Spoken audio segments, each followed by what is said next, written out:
The stars glittered coldly against the void as the massive warship Dominion cut through space. Captain Drake stood on the command deck, his muscular frame nearly twice the size of the beings they had conquered on the last 3 planets. His gray skin, evolved to withstand radiation that would kill lesser species, seemed to absorb the light around him. "Status report," Drake commanded, his voice rumbling through the bridge. Officer Reed approached, standing at attention. "The Arcturian system has been fully subjugated, Captain. Their defense forces surrendered after we demonstrated our gravitational weapons on their moon." Drake nodded. It was always the same. The Vex had conquered 27 star systems in the last decade alone. Few races could stand against beings evolved on a world with triple Earth's gravity, toxic atmosphere, and constant radiation storms. "The weak fall so the strong may rise," Drake said, repeating the Vex motto that had guided their expansion. Far below the command deck, in the ship's strategic planning chamber, Commander Stone studied holographic maps of unexplored sectors. Stone was older than Drake, his skin bearing the distinctive ridges that came with age and countless battles. "Computer, highlight anomalous readings in Sector 87, Stone ordered. The hologram shifted, zooming in on a previously uncharted solar system. A yellow star with 8 planets orbiting it appeared before him. Stone's attention fixed on the 3rd planet, a blue and green world that seemed unremarkable at first glance. "Interesting," Stone muttered. "Atmosphere contains oxygen, nitrogen, and carbon dioxide. Moderate gravity, extensive water coverage." He paused, tapping commands into the console. "Yet the life readings are off the charts. This doesn't fit our standard profile. Most worlds with abundant life were harsh death worlds like the Vex homeworld, Verax. The harsh conditions bred tough, dominant species. This planet looked pleasant." Stone had learned to be suspicious of anything that defied expectations. Elsewhere on the ship, the Galactic Council's quarterly meeting was underway. Representatives from dozens of conquered species gathered in the virtual conference room. The Vex allowed limited self-governance for practical reasons, though everyone knew where the true power lay. Councillor Thren, a spindly being from a low-gravity world, spoke nervously. "The outer colonies request additional time to meet resource quotas. The most recent demands air." "Denied," interrupted General Mox, the highest-ranking Vex military officer. "The quotas stand. The strong take what they need." Beside Mox sat representatives from the other Deathworld species, the reptilian Drax, evolved in desert heat that would cook most species alive; the Tundari, whose world of ice and darkness had given them extraordinary night vision and cold resistance; and the insectoid Krell, who breathed methane and could survive hard vacuum for short periods. Together, these Deathworlders ruled the known galaxy with iron determination. Their alliance was one of convenience and mutual respect for strength. Each had conquered their own territories before joining forces to dominate the stars more efficiently. "There is another matter," said Councillor Laura, one of the few non-Deathworlders with actual influence. "Our long-range sensors have detected unusual communication patterns from an uncharted system." Commander Stone entered the chamber just then, his timing perfect. "I've been studying this system. It's anomalous. The 3rd planet shows signs of developing technology, but doesn't match our profiles for conquest-ready worlds." General Mox laughed, a harsh sound. "Another soft world trying to reach the stars. We'll add them to the Empire before they know what hit them." Stone wasn't so sure. "I recommend caution. This world has an unusual mix of conditions. My preliminary analysis shows extreme biodiversity and rapid environmental shifts. The dominant species may have unexpected adaptations." Drake, who had joined them silently, spoke from the doorway. "Prepare a reconnaissance mission. I want to know everything about this world before we move in." His eyes narrowed. "What do they call this planet?" Stone checked his data. "The signals we've intercepted suggest they call it Earth." The signal came in the middle of the night, pulsing through Dr. Gray's laboratory equipment and jolting her awake. She had spent the last 15 years searching for evidence of alien life, and now her instruments were lighting up like a Christmas tree. The pattern was unmistakably artificial. Prime numbers repeated in sequence, followed by what appeared to be mathematical constants. "This can't be happening," she whispered, quickly checking her equipment for malfunctions. Finding none, she reached for her phone with trembling hands and called her government contact. Within hours, similar reports flooded in from radio telescopes around the world. The signal wasn't directed at Earth specifically. It was a communication between vessels approaching the solar system. They weren't announcing themselves. They were coordinating. 3 days later, the world's major powers gathered in an emergency summit. Military satellites had confirmed what Dr. Gray's equipment detected: multiple large objects decelerating as they approached Mars. "We need to prepare for all possibilities," said General Adams, his weathered face grim as he addressed the assembled leaders. "If these visitors are hostile, we have very little time." Dr. Gray sat near the back of the room, still processing the reality that her life's work had been validated in the most terrifying way possible. "We should attempt communication," she suggested when asked her opinion. "Show them we're intelligent and peaceful." Some leaders agreed. Others argued for military preparations. In the end, they did both, broadcasting welcome messages while quietly moving strategic assets into position. Meanwhile, aboard the Vex scout ship Seeker, Lieutenant Marsh prepared his team for their first close observation of Earth. The small vessel had separated from the main fleet, designed to enter atmospheres undetected. "Remember, this is reconnaissance only," Marsh instructed his 4-person crew. "We observe, collect samples, and report back. No engagement with the locals unless absolutely necessary."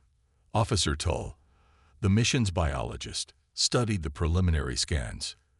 "The biodiversity is remarkable. More distinct species than we typically see on worlds this size." "What about the dominant species?" Marsh asked. "Bipedal mammals, relatively fragile physically. No natural armor, weak musculature compared to Vex standards. Poor night vision.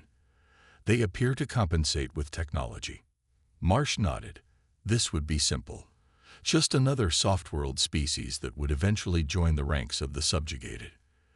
The Seeker entered Earth's atmosphere under cover of darkness, its cloaking technology easily evading the primitive radar systems. They targeted a remote area for their first landing, a forest region far from major population centers. As the ship touched down, the crew immediately noticed something unexpected. The air pressure readings were normal, but Officer Tull began wheezing slightly. "What's wrong?" Marsh demanded. "Something in the atmosphere," Tull managed between labored breaths. "It's not registering as toxic, but it's affecting my respiratory system." The ship's computer analyzed the air. "High pollen count detected," it reported. "Organic particles from plant reproduction." Marsh frowned. This was unexpected, but not critical. "Wear filtration masks for the exterior sampling." The team exited the ship, their bodies easily handling Earth's gravity. The cool night air carried strange scents: organic decay, plant life, animal musk. Tull collected samples while Officer Pax set up perimeter sensors. Suddenly, a small pain shot through Marsh's arm. He slapped at it instinctively and found a tiny crushed insect on his skin. "What is this?" he demanded, showing Tull. The biologist scanned it quickly. "A blood-feeding insect. Apparently, it finds our biochemistry compatible enough to attempt feeding." More insects buzzed around them, attracted to their heat signatures. What had seemed like a simple reconnaissance was becoming uncomfortable. Officer Reed, who had ventured further into the forest, returned quickly. "Lieutenant, I'm detecting multiple large life forms approaching our position. They appear to be predatory mammals." Marsh signaled the team to return to the ship. This world was more complex than they had anticipated. As they lifted off, Marsh composed his report to Commander Stone. "Initial assessment of Earth reveals unexpected biological challenges. The world itself fights back in ways we didn't predict. Recommend caution in approach." Back on Earth, Dr. Gray's equipment tracked the small alien vessel's departure. They were here, she told General Adams over a secure line. They came, they looked around, and they left. The question is, what did they learn about us? And what happens next? The Grand Council chamber aboard the Vex flagship fell silent as Lieutenant Marsh's report concluded. Commander Stone stood motionless, processing the information while the other high-ranking officers exchanged uneasy glances. Something about this planet didn't fit their usual conquest models. Let me understand this clearly, General Mox finally spoke, his deep voice echoing through the chamber.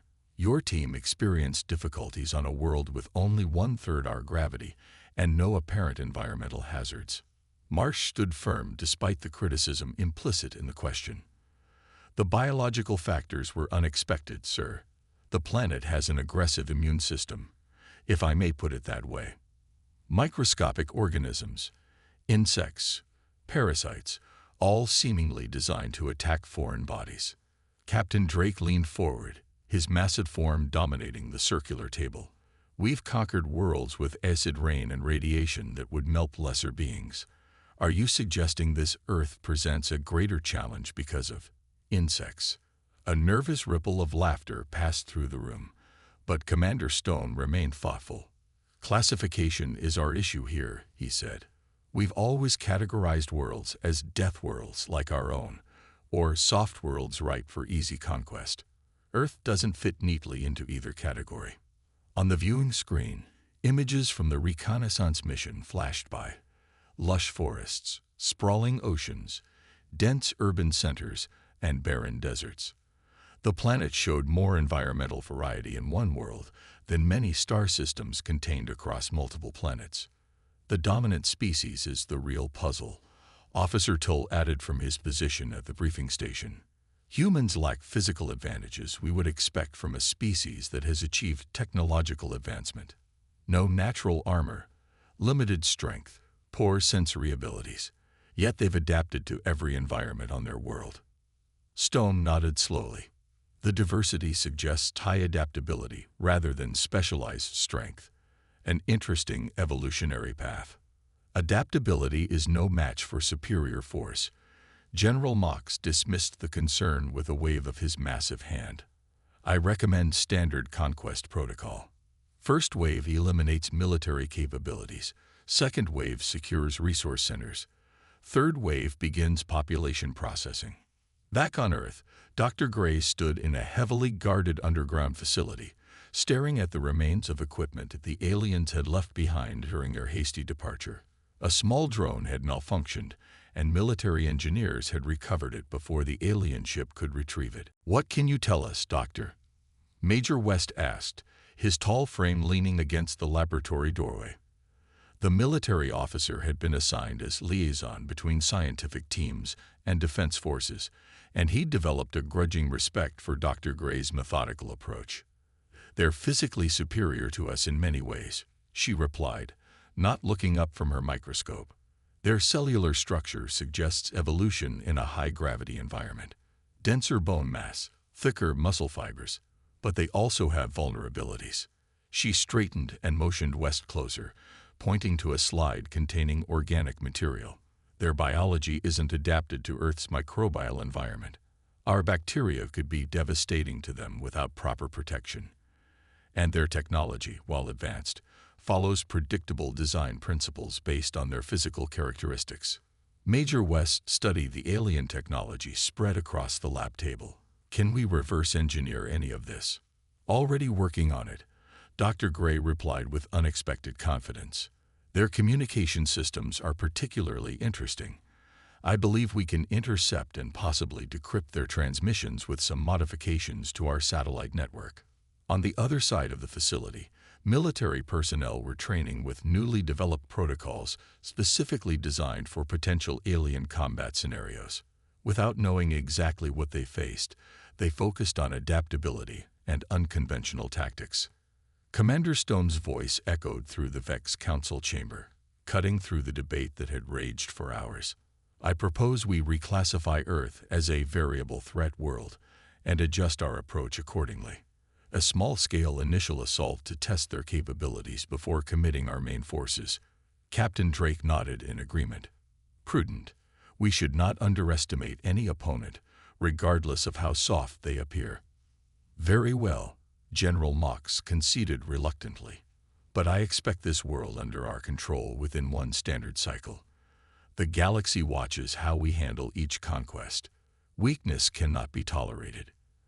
As the council adjourned, Stone lingered, studying the holographic image of Earth rotating slowly above the table. Something about this blue world troubled him deeply.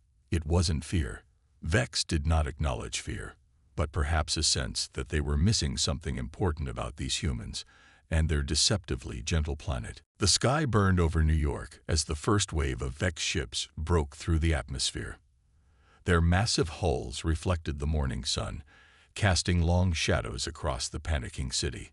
Similar scenes played out in London, Beijing, Moscow, and a dozen other major population centers. The conquest of Earth had begun. In the Pentagon's underground command center, screens lit up with incoming attacks while communication channels overflowed with desperate reports.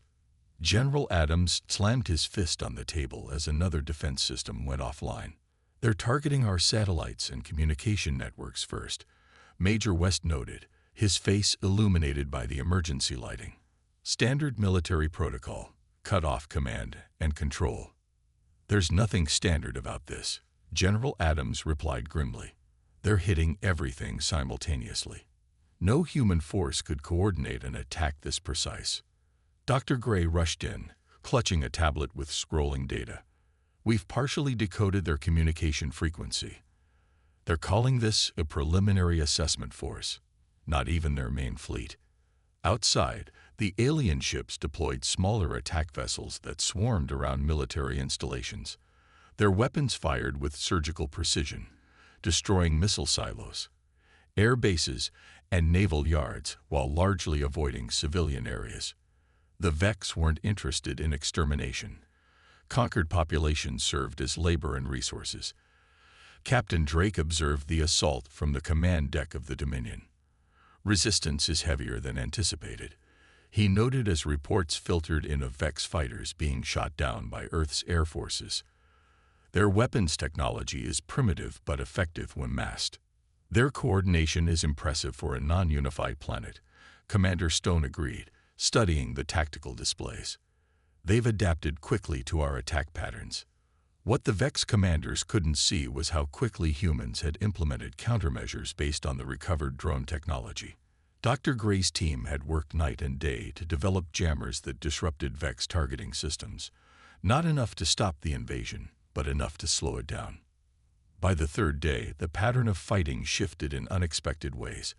Vex ground forces, deployed to secure key infrastructure, found themselves facing not just military opposition, but environmental challenges.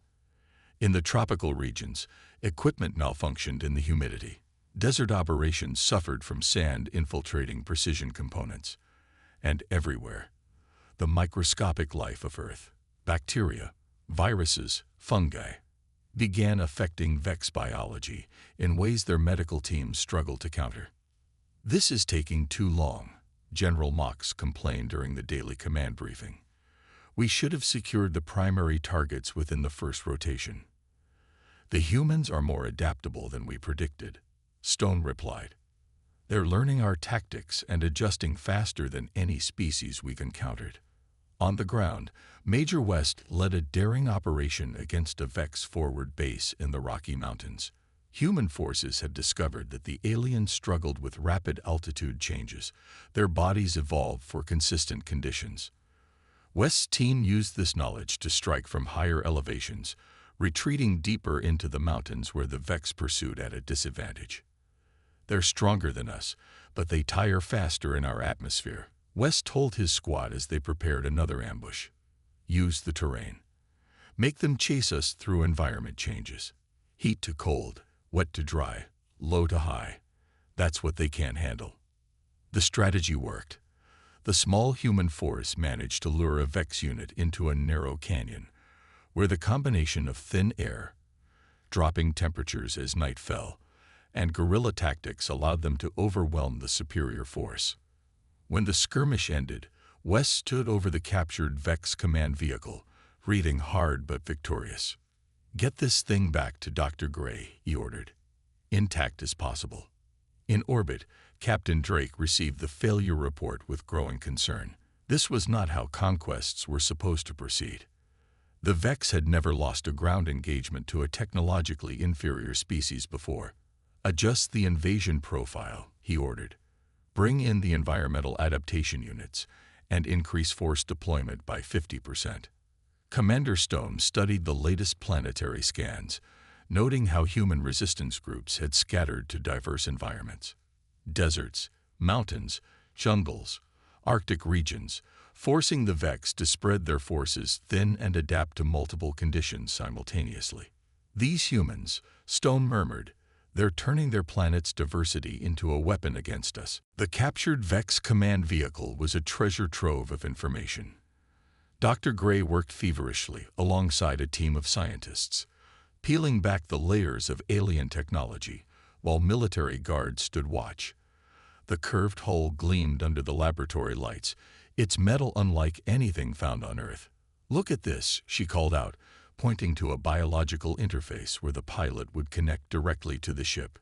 "Their systems are partially organic, designed to respond to their specific physiology." Major West leaned closer, his face reflecting in the polished surface. "Can we use that against them?" "Perhaps," Dr. Gray replied, her eyes never leaving the intricate circuitry. "Their biology evolved for extreme conditions, high gravity, radiation, atmospheric toxins. They're specialized for survival in harsh environments, but that specialization might be their weakness." In another section of the lab, researchers analyzed Vex biological samples. Their cellular structure was dense, their immune systems designed to fight specific threats from their homeworld, but remarkably rigid when facing Earth's diverse microbiome. "It's like they've never needed to adapt quickly," one researcher noted. "Their evolutionary path favored strength over flexibility."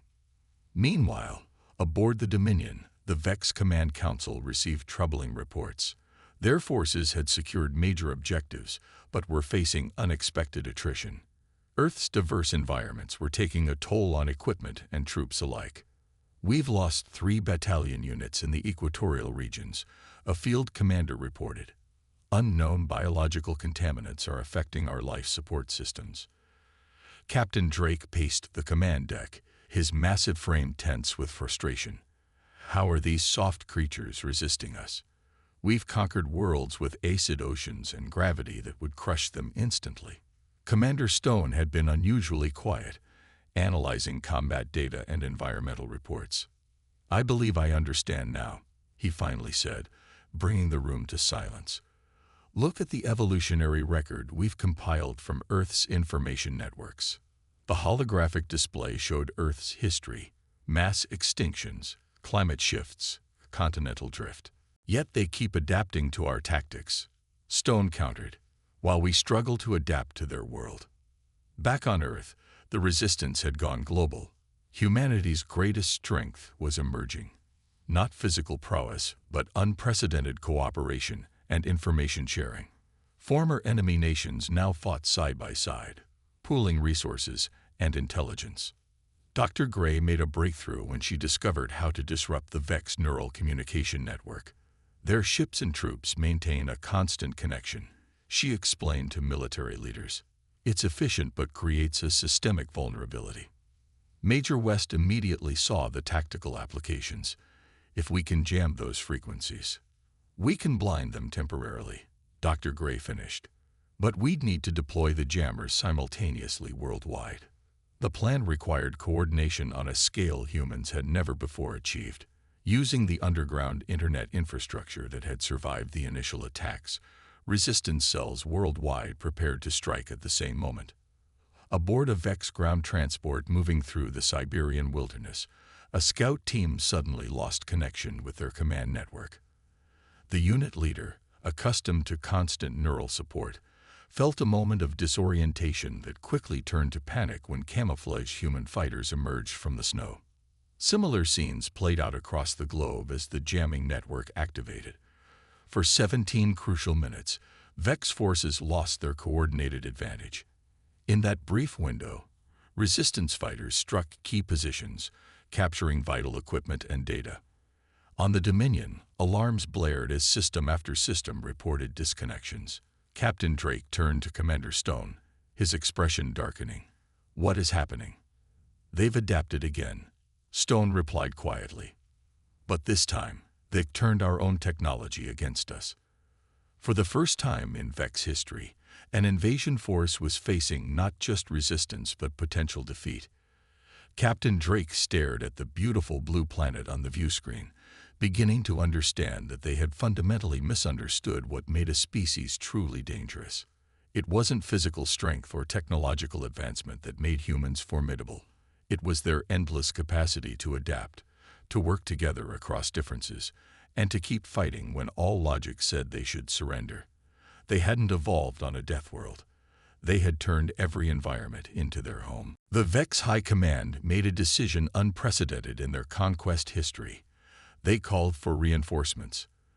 The massive warp portal opened near Jupiter, spilling forth ships from the other Deathworlder species. The reptilian Drax, the ice-dwelling Tundari, and the vacuum-resistant Krell joined the Vex fleet, bringing their specialized warriors to bear against stubborn Earth. "This world has consumed too many resources already," General Mox informed the Allied commanders. "We will crush their resistance with overwhelming force." The new invasion wave hit Earth with devastating impact. Drax thermal weapons boiled oceans to create steam clouds that choked coastal cities. Tundari freeze bombs transformed fertile farmland into Arctic wasteland. Krell atmospheric processors began altering the very air humans breathed. In the underground resistance headquarters, now hidden in abandoned mine shafts beneath the Rocky Mountains, hope dimmed as reports of the new assaults came in. Screens showed footage of the advanced alien weapons turning environments hostile within minutes. "They're not just trying to conquer us anymore," Dr. Gray said, her voice hollow as she watched a verdant valley transform into frozen tundra. "They're reshaping Earth to kill us." Major West slammed his fist against the wall. "We were making progress against the Vex. Now we're facing 3 more species, each with different technologies and weaknesses we don't understand. Then we need to understand them quickly," Dr. Gray replied, straightening her shoulders. "And we need allies." The captured Vex communication system had given them access to interstellar channels. Dr. Gray's team had been monitoring them, learning the complex protocols. Now, they prepared to send their own message. "This is either our salvation or our doom," she said as the system powered up. "If we broadcast our defense strategies and knowledge of Vex weaknesses, every conquered species in the galaxy will see it," West finished. "But so will the Deathworlders. Sometimes the only way to win is to change the game entirely," Dr. Gray replied, activating the transmitter. The message streamed out into space, detailed analyses of Deathworlder vulnerabilities, successful defense tactics, and most importantly, a call for unity among the soft-world species that had been subjugated for generations. On distant planets, beings who had lived under Deathworlder rule for centuries received the transmission. The message was clear. Earth was fighting back, and it was finding ways to win. Captain Drake was informed of the transmission immediately. "Shut it down," he commanded, but the communications officer shook his head. "It's using our own relay network, Captain. They've already reached every sector of controlled space." Commander Stone watched the message playback, his expression unreadable. "Clever. They're not just fighting us. They're inciting rebellion throughout the Empire." General Mox was less analytical. "Accelerate the environmental warfare. I want this planet pacified in 3 rotations." But the Deathworlders had made a critical error. In their haste to crush Earth quickly, they had deployed their forces without proper adaptation periods. Their troops were exposed to Earth's environments without the careful preparations of the first wave. The Tundari, evolved for extreme cold, found their cooling systems failing in Earth's tropical regions. Drax warriors, accustomed to arid deserts, suffered respiratory distress in humid rainforests, and the Krell discovered that Earth's magnetic field interfered with their navigation systems in ways their scientists hadn't predicted. Major West recognized the opportunity immediately. "They're overextending," he told the Global Resistance Command. "Hit them where the environments are most hostile to their specific biologies." The counterattack was coordinated through Dr. Gray's captured communication network. Human forces, smaller but intimately familiar with their world's environments, struck with precision. They lured Tundra units into volcanic regions where the heat compromised their equipment. Drax squadrons were ambushed during rainstorms when their thermal vision was least effective. Krell commanders found their troops disoriented near natural electromagnetic hotspots. On the Dominion, Captain Drake received failure reports from all fronts. "Impossible," he muttered, watching tactical displays show retreat after retreat. Commander Stone stood beside him, seeing what Drake couldn't, or wouldn't, acknowledge. "They're not just fighting back," he said quietly. "They're winning." The greatest shock came when multiple Vex outposts reported attacks not from humans, but from ships of unknown design. The soft-world species, inspired by Earth's resistance, had begun their own rebellion. The Grand Council chamber aboard the Dominion was no longer a place of confident strategy, but a war room in crisis. Holographic displays showed the unthinkable: Vex forces retreating from multiple fronts, Allied Deathworlder ships being disabled by tactics they had never encountered, and worst of all, reports of uprisings on previously conquered worlds. "This can't be happening," General Mox growled, his massive fist crushing the metal railing around the tactical table. "They're primitives from a soft world." Captain Drake stared silently at the display showing Earth. The blue planet seemed to shimmer defiantly against the void, refusing to submit like all the others before it. "We've lost 23% of our ground forces and 17 capital ships," he finally said. "The Drax have withdrawn their remaining fleet. The Tundari are demanding we adjust our invasion protocols." Commander Stone stepped forward, his expression grim but resolute. "We must consider withdrawal. This world is costing us more than it's worth." The suggestion was met with roars of outrage from the other Vex officers. Never in their history had they abandoned a conquest. The very concept was foreign to their warrior culture. But on Earth, the tide had definitively turned. Dr. Gray stood on the deck of a captured Krell vessel, now retrofitted with human controls. Around her, technicians worked feverishly to understand and improve upon the alien technology. "The propulsion system is remarkable," she told Major West as they inspected the engine room. "They've mastered space travel, but their approach is completely different from what we theorized. They brute forced their way through physics problems where we would look for elegant solutions." West nodded, running his hand along the alien metal. "That's the pattern we've seen everywhere. They evolved to overcome harsh conditions through strength and specialization. We evolved to adapt and innovate. The humans had learned faster than any species the Deathworlders had ever encountered.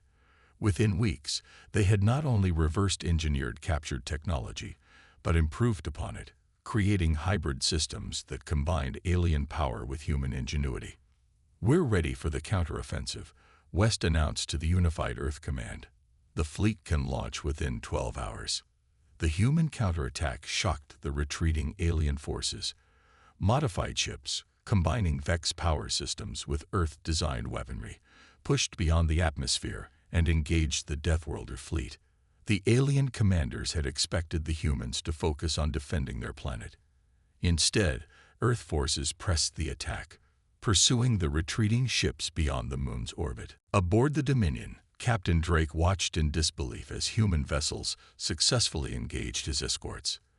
"They've mastered our technology in mere weeks," he said, more to himself than anyone listening. Commander Stone had been studying the humans more carefully than any other Vex officer. "It's not just our technology," he observed. "Look at how they're coordinating their ships. They're using environments to their advantage. Solar radiation, gravitational fields, even space debris. They're turning space itself into a weapon, just as they did with their planet." The Vex retreat turned into a rout when news arrived that rebellions had broken out in 7 previously conquered systems. The soft-world species, inspired by Earth's successful resistance, had found courage to fight back. More devastating still, they were using the tactical information humans had broadcast, targeting the specific vulnerabilities of each Deathworlder species. 6 months after the invasion began, representatives from Earth and the formerly subjugated worlds met on a neutral space station. Dr. Gray and Major West led the human delegation, facing beings of incredible diversity, some gaseous, some liquid, some with physical forms barely comprehensible to human perception. The Deathworlders believed strength came from evolving in harsh conditions. Dr. Gray addressed the gathering. But we've proven that true strength comes from adaptability, cooperation, and innovation.